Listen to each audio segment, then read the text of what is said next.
Olá! Então, hoje a gente vai dar o início do estudo do livro de Neemias, né? Vai ser um estudo diferente, novo para mim, né? Botei uma corzinha aqui no rosto para não assustar vocês, mas que o Senhor nos abençoe durante esse estudo, né? Vou levantar uma breve palavra de oração. Amantíssimo Deus e Pai, eis-nos aqui, Pai, diante da Tua presença para aprender mais da Tua palavra. Se conosco, Pai, comunica os nossos corações, fale em nossas mentes, transmita, Senhor, aquilo que Tu queres através da Tua palavra, através desse estudo, para a honra e glória do nome de Jesus. Amém. Amém? Então, só para recapitular um pouquinho sobre essa leva, sobre o povo de Israel, conforme começa o livro de Neemias, é a terceira leva, por volta de mais ou menos 440 anos antes de Cristo. Ele conduz essa terceira leva de volta para casa, né? E aí esse retorno, ele tem um propósito. Ele tem o propósito de reconstruir os muros, né? E aí nesse primeiro capítulo a gente vai descobrir o porquê que Neemias decide voltar, qual foi, o que estava acontecendo, quais as notícias que seguiram e conhecer um pouquinho mais desse homem, né? E outra coisa também, o autor do livro não necessariamente é Neemias. Algumas pessoas dizem que pode ter sido Esdras, outras Neemias. Então ainda há uma divergência, né? Aí não há um concílio completo de quem escreveu, por conta dos dados, do histórico e tudo mais, né? Quem era Neemias? Neemias era o copeiro de um rei, mas ele era conhecido como um homem de oração, um líder, um visionário. No livro de Neemias, por curiosidade, tem 10 orações, né? Ele serviu o rei Atarxerxes I, filho do rei Assuero. Lembra do rei Assuero lá de Esté? Pois é. Ele serviu a ele. E na cidade de Suzã, que era uma estância, como se fosse um lugar de inverno do rei onde eles ficavam. Então, Neemias, ele estava confortavelmente. Ele era copeiro, ele tinha um bom trabalho, ele estava servindo, ele estava bem, ele no relato não fala que ele estava incomodado pela situação que ele vivia, não fala sobre isso. E nessa cidade, na cidade de Suzã, foi onde Daniel teve a sua visão, 100 anos antes, né? Lá em Daniel 8:2, né? Para começar, eu queria ler o versículo 1 e 2 do livro de Neemias. Eu espero que você esteja com a sua Bíblia. Eu espero também que você esteja com um bloquinho de anotações e a gente pode fazer assim. Eu gravo alguns capítulos e depois a gente pode tentar, se tiverem dúvidas, se tiverem acréscimos, o que tiver para compor esse estudo, vocês mandam para mim e a gente pode tentar marcar uma troca, né? Ou ainda vou pensar por vídeo, por alguma coisa assim, por chamada, enfim, para a gente poder fazer essa troca e ficar mais perto, né? Então eu vou ler apenas 2 versículos, né? A oração de Neemias. As palavras de Neemias, o filho de Acalias. Isso sucedeu no mês de Quisleu, no 20º ano, quando eu estava no palácio em Suzã, que veio Anani, um dos meus irmãos, ele e alguns homens de Judá, e eu perguntei-lhes a respeito dos judeus que haviam escapado e que restaram do cativeiro e a respeito de Jerusalém. Neemias estava lá no palácio servindo ao rei e de repente ele encontra um dos seus irmãos, né? Provavelmente não que ele seja necessariamente um irmão direto, pode ser que sim, como pode ser que não, mas alguém judeu também ele encontra ali naquele caminho, naquele lugar, melhor dizendo. E quando ele pergunta, quando ele encontra, né? Quando a gente encontra alguém que ou que é da nossa igreja, ou que é do trabalho, ou que faz parte de algum momento que a gente viveu, da escola, da faculdade, de algum momento assim, da escola do filho, a gente normalmente pergunta como é que vão as coisas, como é que estão as coisas. Provavelmente foi um tempo grande sem se ver e a gente quer notícias. E aí quando ele pergunta a respeito daqueles que escaparam, ele sabia, ele tinha notícias, ele teve notícias melhor, de que havia um remanescente que tinha voltado para Jerusalém. E aí ele fica naquela preocupação de saber como que esse povo está, como eles estão. E ele pergunta para esse irmão, como que está a cidade? E a resposta é lá no versículo 3.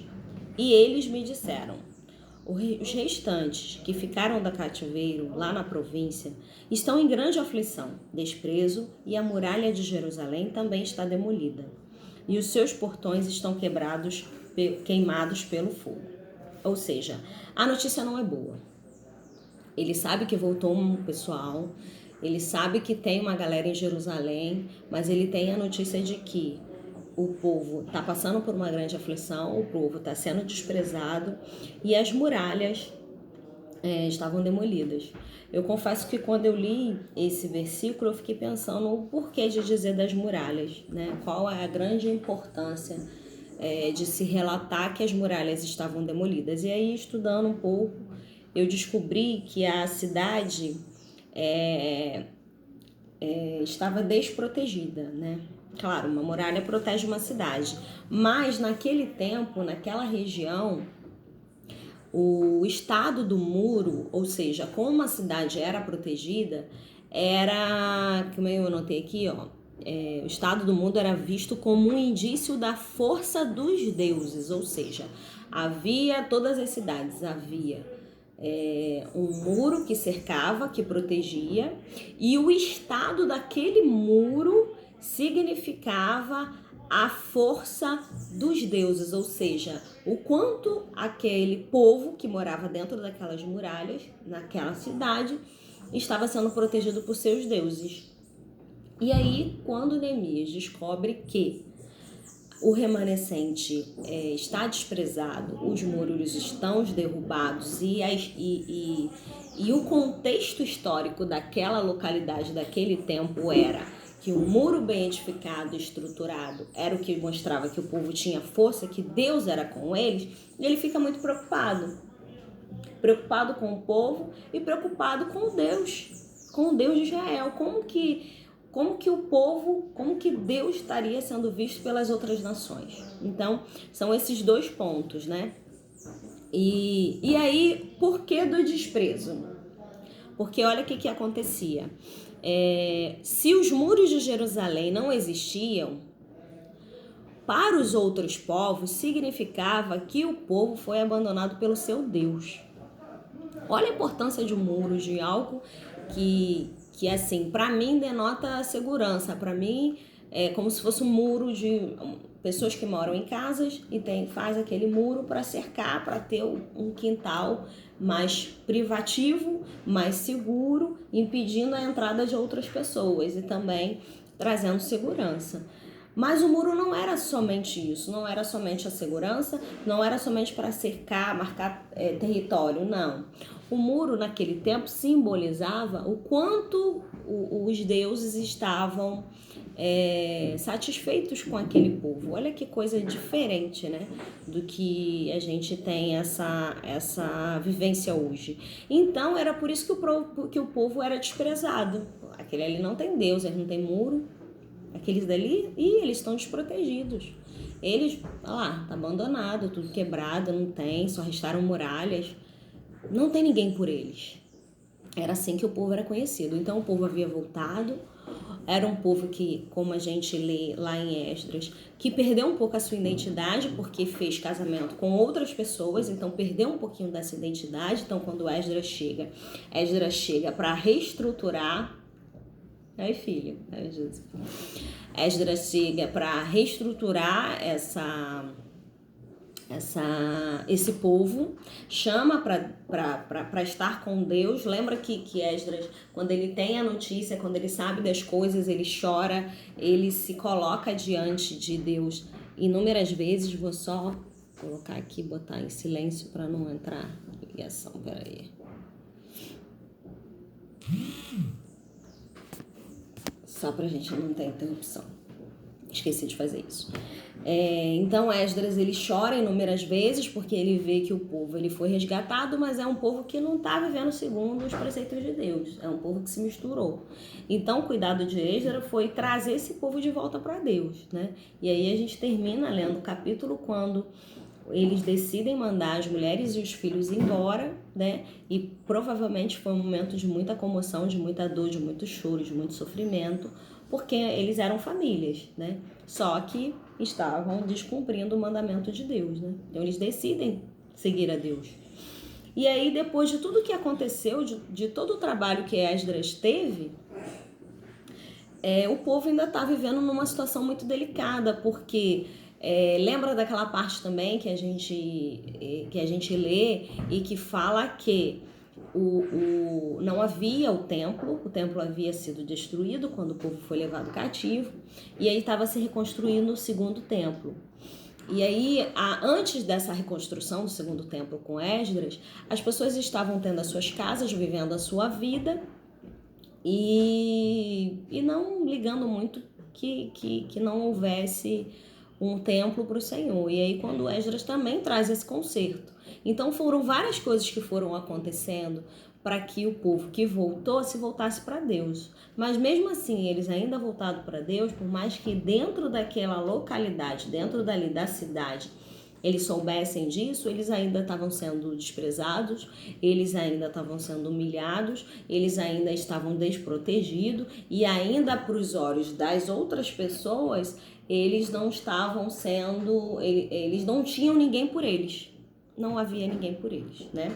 Então vamos continuar no versículo 4, senão isso vai ficar imenso, né? Já estou falando há 12 minutos.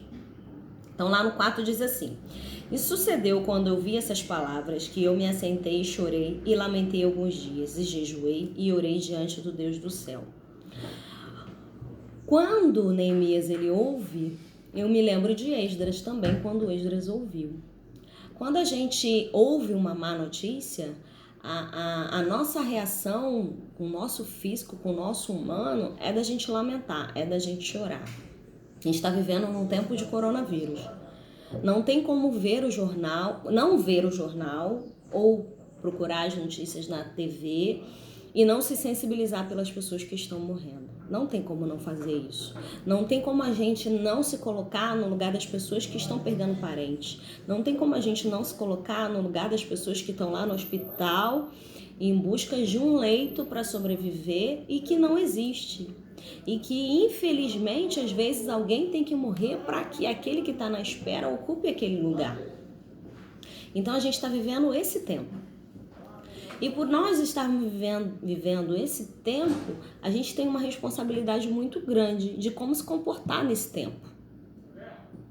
Nós não podemos apenas nos sentir seguros em nossos lares, em nossas casas, sentir seguro porque está tendo proteção, porque está tendo alimento, porque está tendo o álcool em gel, porque está usando a máscara, porque está podendo ficar em casa ou não podendo, tendo que trabalhar, estando na linha de frente, mas que por enquanto está tudo bem, que ninguém de casa ficou doente, que nenhum dos seus foi acometido dessa doença. Mas não tem como nós, como filhos de Deus, estarmos nessa posição e a gente não olhar para a situação de outras pessoas e se lamentar. Não tem como a gente olhar para essas pessoas que estão sofrendo, para pilhas de corpos que a gente está começando a ver, para frigoríficos sendo instalados próximos aos hospitais que estão atendendo esses casos, ou seja, em grande maioria dos hospitais, não me lembro se todos, e a gente não se posicionar de uma maneira de lamentar e chorar. Neemias, ele estava numa posição confortável, ele servia ao rei, ele tinha o seu trabalho, ele tinha o seu sustento. Talvez a gente, nesse tempo de coronavírus, a gente esteja bem porque a gente está recebendo um salário. Talvez a gente esteja bem porque não está nada faltando. A gente está garantido. Talvez a gente esteja bem porque a gente é aposentado. Talvez a gente esteja bem porque a gente se inscreveu naquele auxílio emergencial e a gente foi aprovado. Mas existem aqueles que não estão bem. Existem aqueles em que já está em falta de comida. Existem aqueles que estão precisando. Existem aqueles que estão mais necessitados, né? Existem aqueles que já choram, que já não têm o que oferecer para o filho. Então, enquanto a gente pensa que porque para a gente estar bem, tá tudo bem, a gente está errado nisso. Enquanto a gente pensa que porque nenhum de nós foi acometido, ou que a gente pode abrir o armário, a despensa e escolher o que vai comer e tá confortável nessa situação e a gente não fizer nada para ajudar quem está precisando, a gente está muito errado. E aí Neemias, ele é o grande exemplo. Ele está bem, ele tem o salário dele garantido, ele está longe do desprezo, longe da fome, longe do povo, mas ele não se conforma com aquilo. Ele toma para ele. E aí é por isso que quando ele toma para ele senta, ele chora, ele se abate, ele se assenta e chora e o texto fala por alguns dias.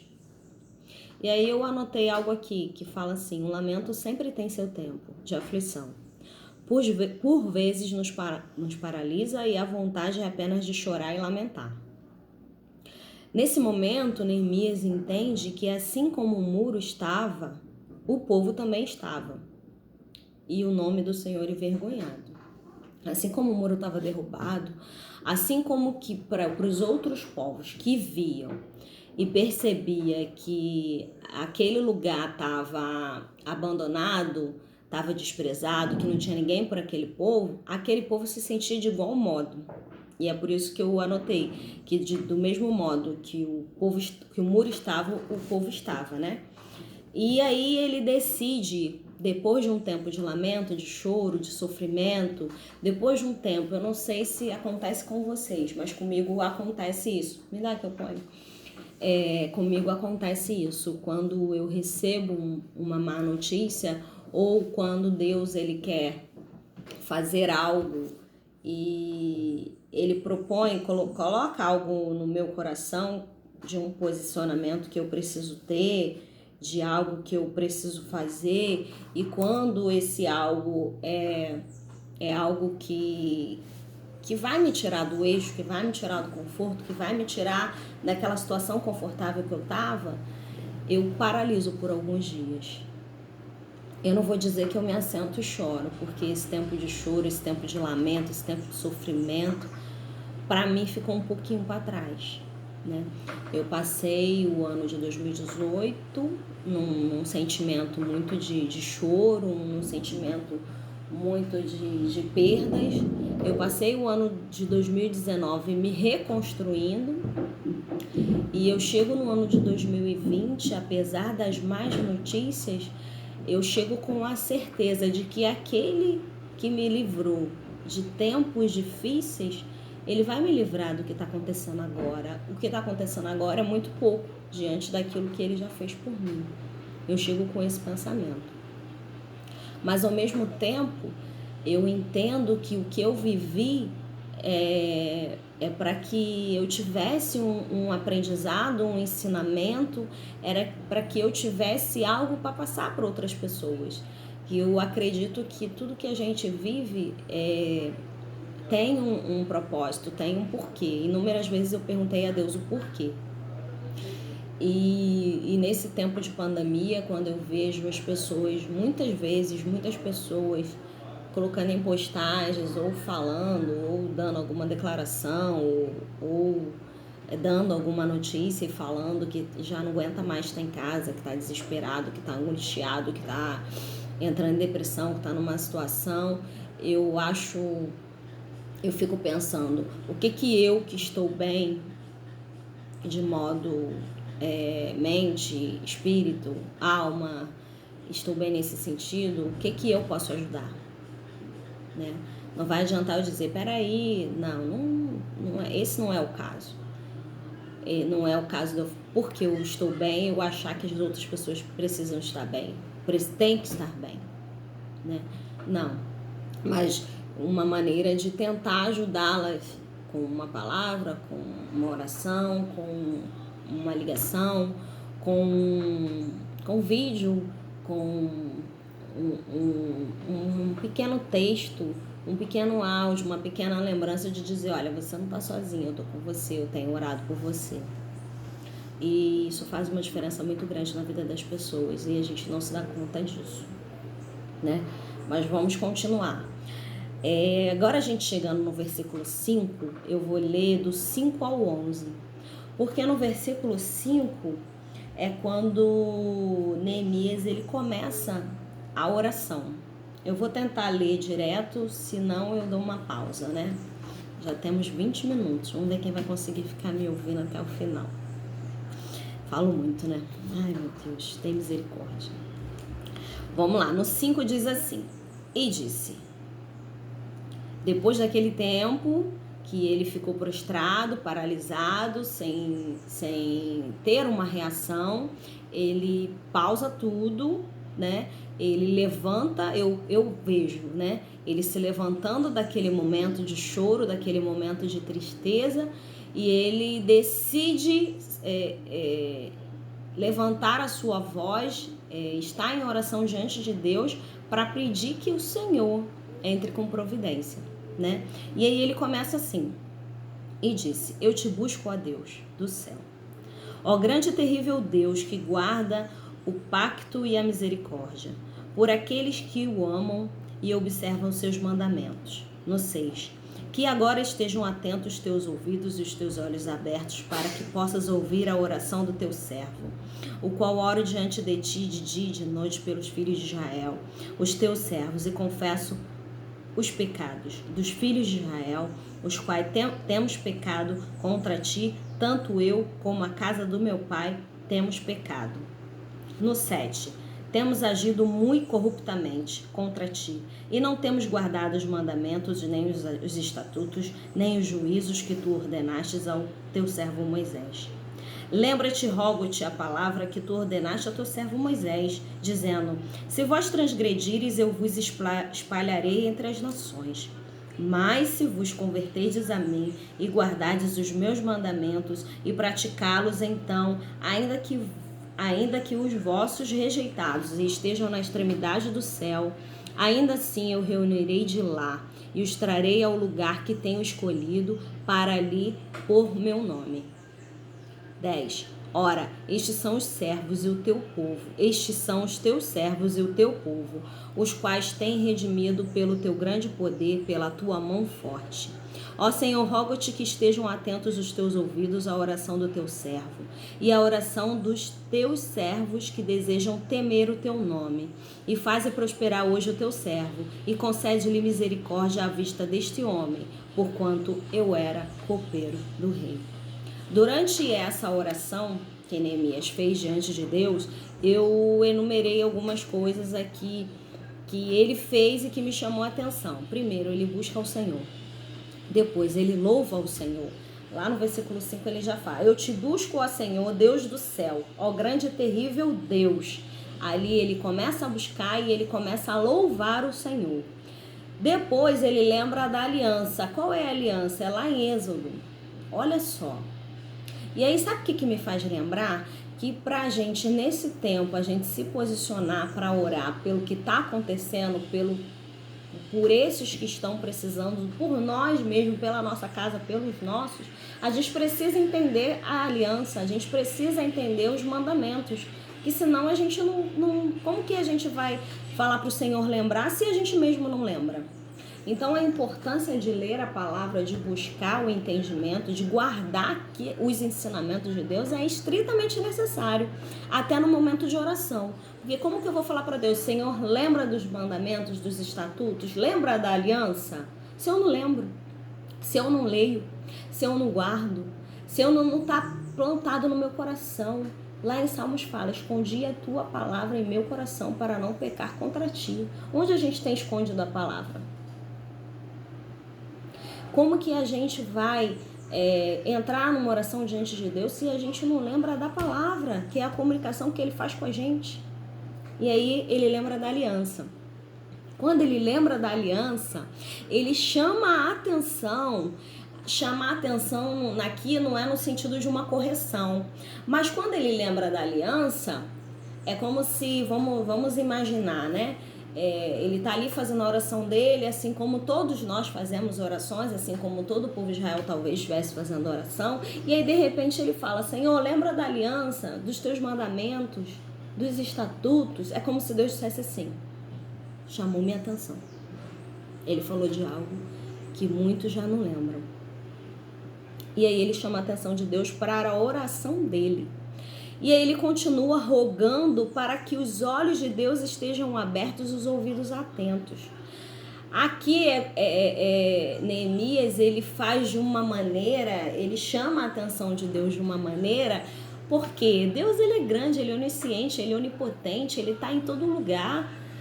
Como que eu posso dizer: Senhor, abre os teus olhos, os teus ouvidos estejam atentos? Como que a gente pode dizer isso se ele sabe todas as coisas, se ele sabe ainda antes da gente falar, ele já sabe? Mas Neemias ali, ele se coloca no intuito de um intercessor, que ele quer chamar a atenção. E normalmente quando a gente quer chamar a atenção de alguém para que ouve aquilo que a gente estava falando, para que nos olhos, a gente quer os olhos daquela pessoa direcionados para a gente quer os ouvidos daquela pessoa direcionados para aquilo que a gente está falando. Então ele fala desse modo, que chama atenção e roga para que os olhos estejam abertos e os ouvidos atentos para aquela oração que ele está fazendo. E aí ele simplesmente, ele ora? Não. Ele ora insistentemente. Quando fala disso, significa que ele orava de dia e de noite. Muitas vezes a gente lê a palavra e a gente lê algo como essa oração que Neemias fez, e você pode imaginar que ele entrou numa oração aqui, como a gente entrou no início desse estudo, e foi somente essa oração. Não. Ele pode ter orado por vários dias, pelo que a gente lê, foi justamente isso. Ele orou por vários dias, o tempo todo, insistentemente, de dia e de noite, sempre falando e sempre tendo essa postura de chamar a atenção, de louvar ao Senhor, de lembrar dos mandamentos, de lembrar da aliança, de sempre falar para Deus: olha, Senhor, o teu povo... Aí, peraí, eu não posso fugir, senão eu tô adiantando o que eu ainda não falei. Então ele ora insistentemente diante daquilo que ele tem uma estratégia de oração.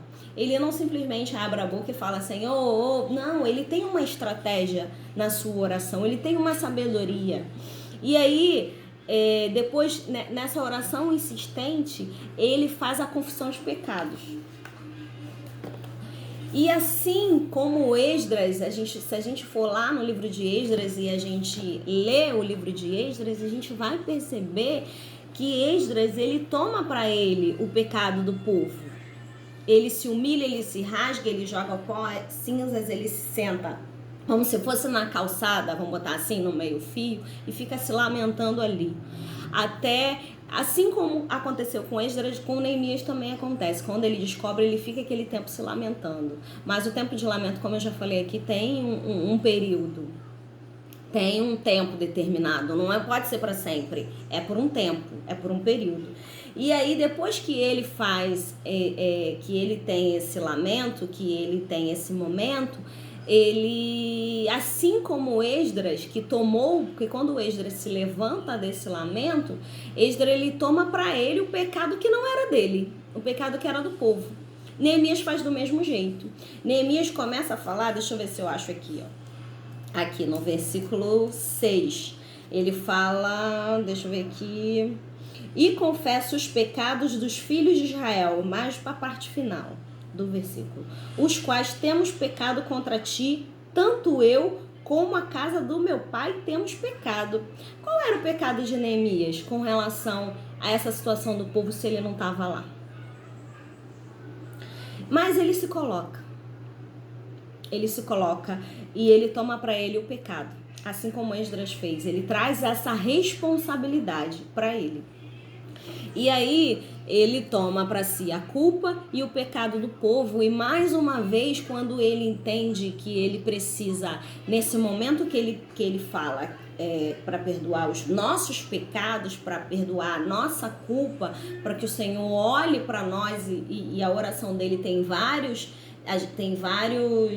abordagens, a gente percebe que ele faz essas abordagens todas e traz, não que seja necessário, mas que talvez para a gente hoje, para que a gente leia hoje e compreenda melhor, ele traz à memória as promessas. Como no momento de caos, no momento onde o povo ele está sendo desprezado, tá com os muros derribados, a gente sabe da situação toda, se a gente for lá em Esdras e ler, a gente sabe como que estava a situação daquele povo, um povo que ficou sendo escravo por muito tempo, mas que pela misericórdia de Deus, o Senhor deixou um remanescente voltar para Jerusalém. Eles voltam em 3 levas, e de repente Neemias está ali ainda, isso ainda não tinha acontecido, ainda por liderar essa 3ª leva que vai voltar. Ele se coloca ali na posição daqueles que estão, ou seja, da 1ª e da 2ª leva. E vão passando os anos, né? A gente acha que foi assim, uma leva atrás da outra. Não, passam-se um espaço de tempo grande. No próximo estudo eu vou falar mais ou menos o tempo, tá? Que de cabeça eu sou ruim de lembrar, mas eu tenho aqui anotado para não ficar alongando mais do que já tem uns 30 minutos. Eu vou trazer os tempos espaçados de cada leva. E aí ele começa a lembrar, não a Deus, mas a ele mesmo, das promessas, da misericórdia. Lá no versículo 8 ele fala assim: lembra-te, rogo-te, a palavra que tu ordenaste ao teu servo Moisés, dizendo: se vos transgredires, eu vos espalharei entre as nações. Ou seja, ele lembra que era algo que Deus havia dito a Moisés, que se o povo se afastasse, isso aconteceria. Ele lembra que ele está vivendo aquele momento, que ele viu o povo ser espalhado, ele também foi um dos que estavam, provavelmente nasceu nesse tempo, né, de estrangeiro num país, ele estava como, e aí ele lembra, no versículo 9, da promessa. Ainda que Deus espalhasse, havia uma promessa. Mas se vós converterdes a mim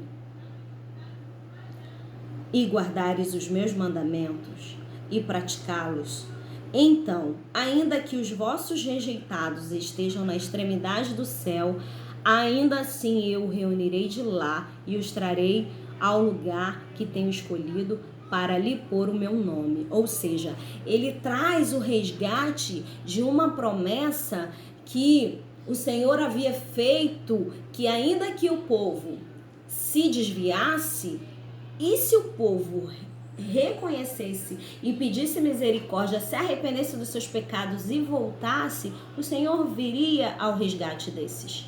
Isso é muito precioso. Isso tem muito a ver com o que a gente está vivendo agora. A gente está vivendo num tempo de uma pandemia, de um coronavírus, que a gente pode pensar